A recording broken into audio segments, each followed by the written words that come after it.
పాలకల్ నుంచి అనిత గారు అడుగుతున్నారండి. శివలింగంలో పానమట్టం శివలింగం విడివిడిగా ఉన్నప్పుడు అభిషేకం చేయవచ్చా? అభిషేకం చేయడానికి ఒక్క పానవట్టము శివలింగం విడివిడిగా ఉంటే ఎట్టి పరిస్థితుల్లో అభిషేకం చేయకూడదు. పానవట్టంలో శివలింగం పెట్టి అభిషేకం చేయాలి. ఒక్క నర్మదా బాణమునకు తక్క నర్మదా బాణలింగం అని ఉంటుంది. అది అండాకారంలో కోలగా ఉంటుందన్నమాట. కోలగా ఉన్న ఒక్క నర్మదా బాణలింగం అయితే పానవట్టము లేకుండా పూజ చెయ్యొచ్చు, అభిషేకం చెయ్యొచ్చు, ఏదైనా చెయ్యొచ్చు అని చేస్తాం. తక్కిన ఏ లింగములకైనా సరే నర్మదా బాణం కాకుండా ఏ స్ఫటికలింగమో లేకపోతే శిలాలింగమో, శిలాలింగాలు కూడా శిల విడిగా ఉంటుంది, లింగం పానవట్టు విడిగా తెచ్చి దాన్ని మళ్ళీ ఏం చేస్తారంటే ఒక ప్రక్రియ ఉంది, మరగబెట్టి అందులో పోసేస్తే ఆ ద్రవాన్ని అందులో లింగం అలా చటుకుని కూర్చుంటుంది. అలా విడిగా చెయ్యటానికి అధికారం తక్కిన లింగాలకి లేదు. ఇలా పానవట్టంలో లింగాన్ని పెట్టి అతికించే చెయ్యాలి.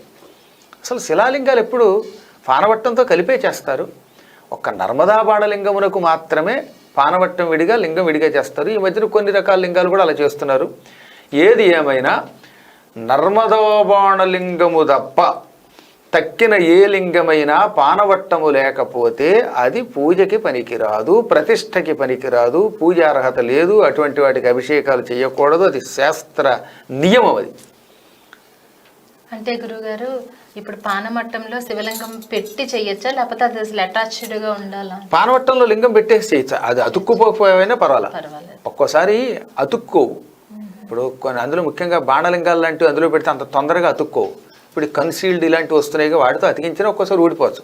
ఊడితే దోషం కాదు, కానీ పానవట్టం ఉండి తీరాలి. ఎందుకంటే పానవట్టం పార్వతి. ఏమిటి? పానవట్టం పార్వతి, లింగం శివుడు. శివపార్వతులు ఇద్దరికీ కలిపి అభిషేకం చేయాలి తప్ప విడివిడిగా చేసే అధికారం లేదు. ఒక్క నర్మదా బాణంలో మాత్రం ఏముంది? నర్మదా బాణలింగంలో లింగంలోనే, ఇంకా పానవట్టం లేకుండా కేవలం లింగంలోనే శివాశివులు ఉంటారు. అంటే పార్వతీ పరమేశ్వరులు కలిసి ఉంటారు. దానికి ఒక్కదానికి ఆ శక్తి ఉన్నది. అందుకే నర్మదా బాణలింగం ఎంత గొప్పదండి. దానికి నైవేద్యం పెట్టిన మద్యం కూడా అమృతంతో సమానం అట. అలాగని ఇప్పుడు మీరు ఇంటికి నైవేద్యం పెట్టమని కష్టమా?